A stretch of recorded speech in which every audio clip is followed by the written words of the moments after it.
Alrighty, welcome. I'm going to show you 13 of my American-made large Stockman knives. And the large Stockman is one of my favorite patterns. I love the look of it. I love the blades that they usually come with. And there's a lot of history behind the large Stockman. They've been around forever. So in this video, I'm not going to go into much detail about each knife. I will in the future and make a more detailed video of some of these knives, but I just wanted to give you an overlook of the ones I had because I've been slowly acquiring these. But first up, I'm going to show you an old timer. You've all seen these.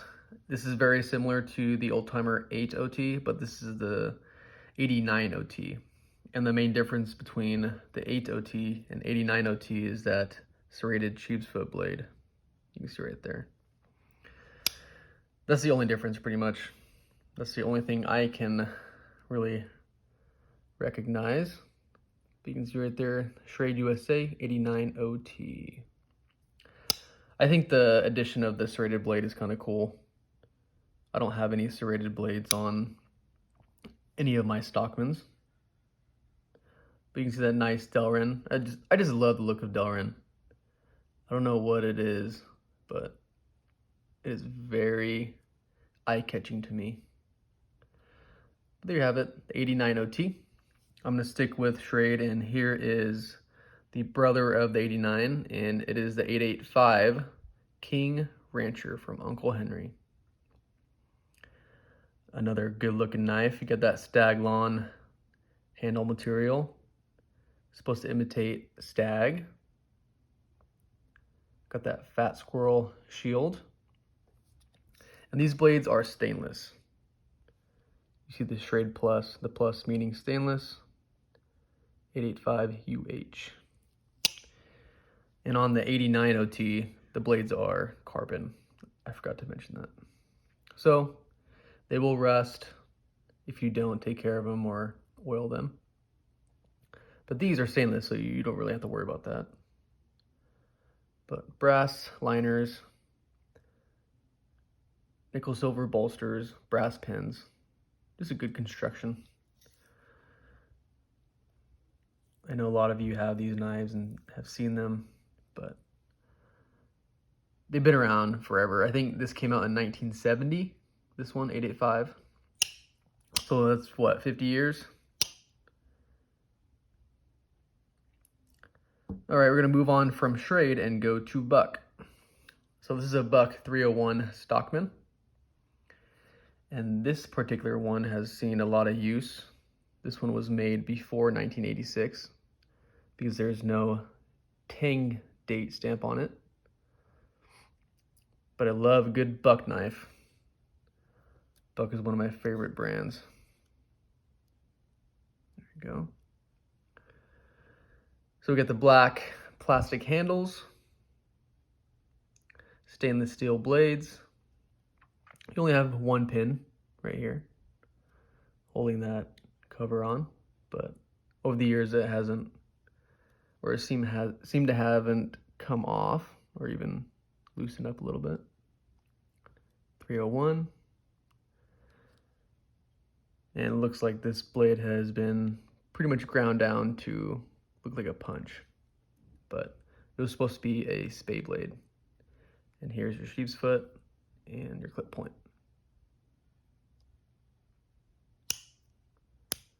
There you go. There's a Buck 301. Next up is another Buck, and this is the Buck 701 Bronco. I'm just gonna open up the blades for you so you can take a look. Try not to cut myself. Buck 701. This Tang stamp says it's made in 1991. It's about 29 years. And on this model, you have wood covers instead of that black plastic. And also on this blade, the spade blade and sheep's foot, they're switched, the positions. So on the 301, you have, it's kind of hard to tell because this one's so worn down, but you have the spade blade on this side, while the 701, it's opposite.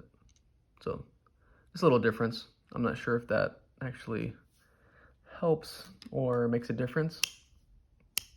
Actually, I believe it does. I was watching a video because another thing about the 701 is it has 3 back springs instead of 2, like a lot of Stockmans do. So you have 3 back springs, no brass liners. You can see right there, it's all stainless. And I was watching a video and someone mentioned that they put the sheep's foot blade in the middle because this was used the most strenuous and it had the most support being in the middle. I'm not sure how accurate that is, but it makes sense to me. So I'm gonna go with it. But again, not a lot of Stockmans have 3 back springs, but Bucks do. The Buck 701. And they stopped making the 700 series. There's like 5 different patterns in the 700 series in 2001. So they do not make these anymore. They do make the Buck 301 still. So you can still find this one pretty popular. I think it goes around like $50, brand new. So not a bad price for a good USA made knife. So now we're gonna transition into Colonial. And I know it says Ranger. Ranger is, it was made by Colonial. It's a little offshoot from Colonial. Ranger, Providence, USA. Ranger Ultra Honed. And these are stainless steel. You can tell these are more of a budget-friendly knife. You can kind of see that grind on the blade. It's still pretty sharp. This one's in pretty good shape. But none of these knives have half stops. Let's actually get all these blades out. So you can take a look. Ooh, almost cut myself. Take this one out first.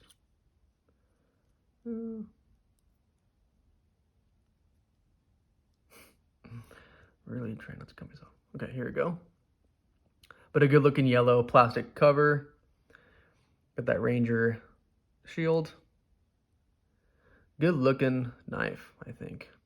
Kind of reminds me of the yellow Schrades they made. But you got the spade blade on this side and the sheep's foot on the normal side, I guess. Like how most Stockmans are. These blades are pretty thin. So pretty slicey, but I wouldn't use them to pry or do anything crazy. But you can tell this is a Colonial 100%. Just the way it's built. It has Colonial written all over it.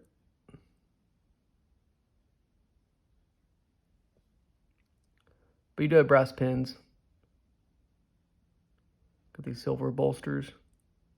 Not a bad knife. It looks good. Good user.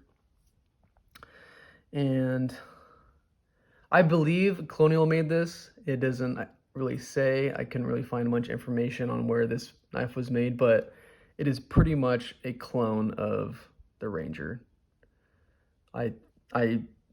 If I had put my money on it, I would say Colonial made these for Coast. Coast, Portland, USA. So Coast is based out of Portland, Oregon. And I believe Colonial made these knives for Coast back in the day. Let's get these knives out. Or these blades. Okay. Here we go. Nothing too crazy. I got some oil on these blades. But you have the black plastic covers, that Coast shield. You can see a crack right there.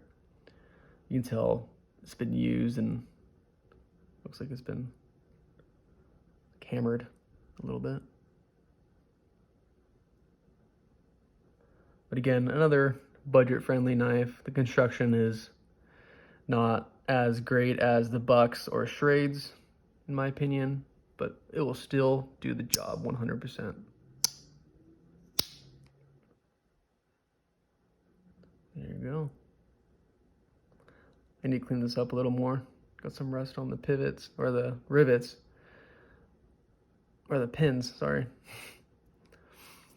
All right, and I think this one is, oh, so my last Colonial. This one I really like. This one actually says Colonial on it, stainless, but it has these thick brown plastic covers on them. You can see it's a fat knife. So it feels good in the hand when you're holding it, that's for sure.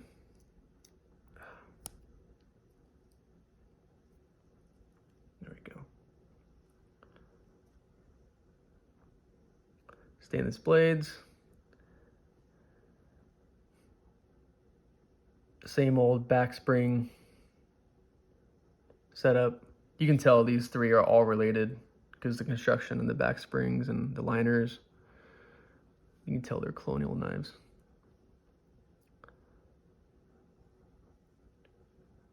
Has the patent number on it, 3317996. There we go.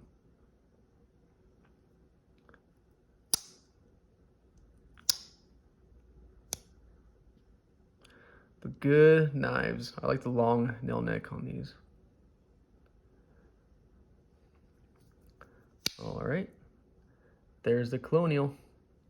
And you have that nice anvil shield. It's kind of sticking out, but I like it. All right, and we're gonna transition into Imperial. So this is an Imperial knife before they moved to Ireland or China. There we go. Okay. Trying to be careful so I don't break the back springs. But this one was made for a company called Ingersoll-Rand Power Tools. And it says dedicated to operator productivity and safety. The quality air tools. You can see the tools right there, and these are numbered. I've seen a lot of these on eBay. So I'm assuming they gave a lot to their employees or their customers over the years. Imperial, Providence, Rhode Island, USA. And then I'm not sure if you can see, but it's supposed to have a blade etching on there, but it's kind of rubbed off. But same setup, got that clip point, sheep's foot, and spade blade. And this is some type of metal. It's not brass, that's for sure. The pins are brass, but this like cover material is like either aluminum or a steel, kind of made to look like brass. But it looks good. The other side, the same slogan, but you got a different tool. Pretty cool. It's different. I like it because it's different, you know. So there's no wood or bone or even plastic on this knife. It's all metal. Got those brass liners. I only have 2 liners on this knife.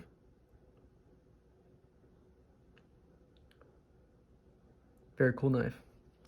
All right, now we're gonna transition to Camillus. And this one is a Sears Craftsman Camillus knife. Oh. Okay, there we go. So you can see Sears Craftsman USA 95204. And this one was made by Camillus for Craftsman. Got that Craftsman stainless steel etching on the blade. These are stainless steel. You have these nice wood covers, brass pins, brass bolsters.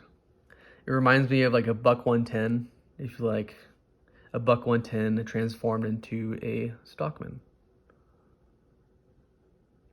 But I like how it has no shield, just clean.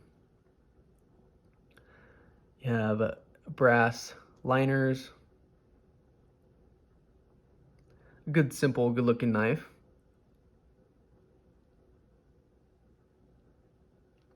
Again, got it used.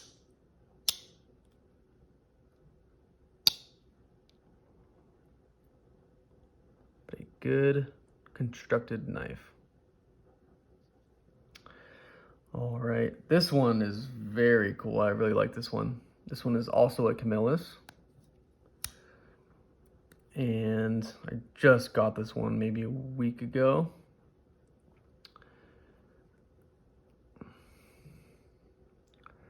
Camillus, New York, USA. And then you have these like plastic jigged covers. It's not bone. And you have the Camillus logo with the eagle on there. But that jigged plastic material looks pretty good, in my opinion. It almost looks like bone. But on this one, you have a kind of like a pen blade instead of a spade blade, which I like. I don't like spade blades. I can use a pen blade every day, but a spade blade, it's still useful, but I prefer a pen blade. But that nice clip point blade. It's a good looking knife. Look at that. Brass liners. You have these are stainless pins, no brass.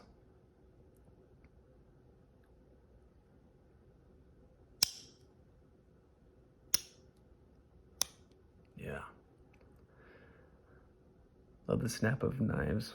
I'm sure a lot of you do. When you get a good snap, it makes your day. Maybe. And then I have a Bear & Sons. So let's try to get this open. Okay. So here's my Bear & Sons large Stockman. And these are all about 4 inches or just under in length. They do have medium Stockmans, small Stockmans, and jumbo Stockmans, but I'm just showing you the large ones. So this Bear MGC USA on the main blade.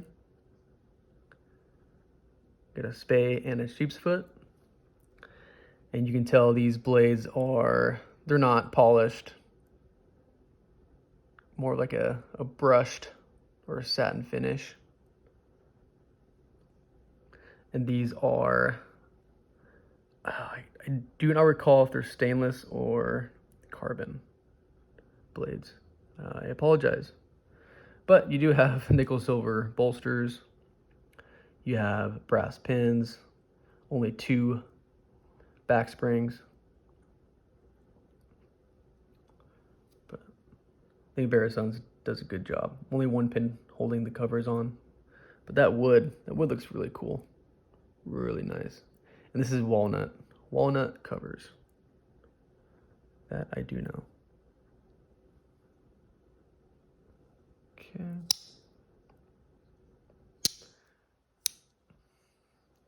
Yeah. It's really good knives.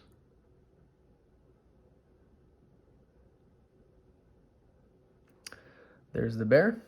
And then I have a Kutmaster. Kutmaster, Utica, New York, USA. This one has a very long nail nick compared to others. These are stainless steel blades.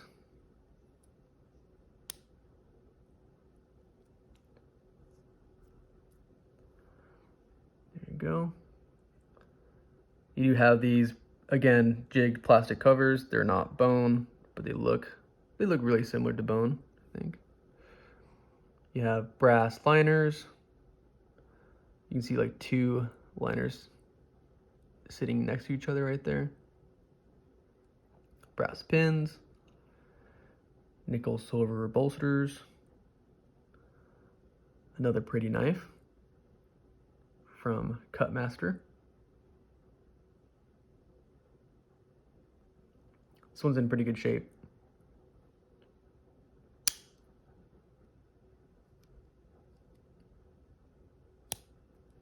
That snap. There you go. All right, last but not least, this one is Kabar branded Stockman, but Camillus did make it for Kabar, so that's why I put it with the Camillus knives. But I love this knife, and I actually got this knife in a lot of like 5 pretty beat up knives, and I had to kind of restore this one because it was in bad shape, really rusty, and I think it got hit by a car or ran over by a car or something, because you can tell it's pretty bent. Like the whole knife is just sloped down. I'm not sure if you can see that or not. But it still works. It still snaps, it still cuts. I had to actually hit one of these bolsters with a hammer because it was coming apart. But Kabar 1100 USA.